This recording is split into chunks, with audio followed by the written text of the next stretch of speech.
Jesus left that place and went to the vicinity of Tyre.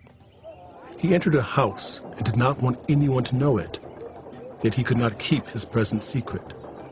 In fact, as soon as she heard about him, a woman whose little daughter was possessed by an evil spirit came and fell at his feet.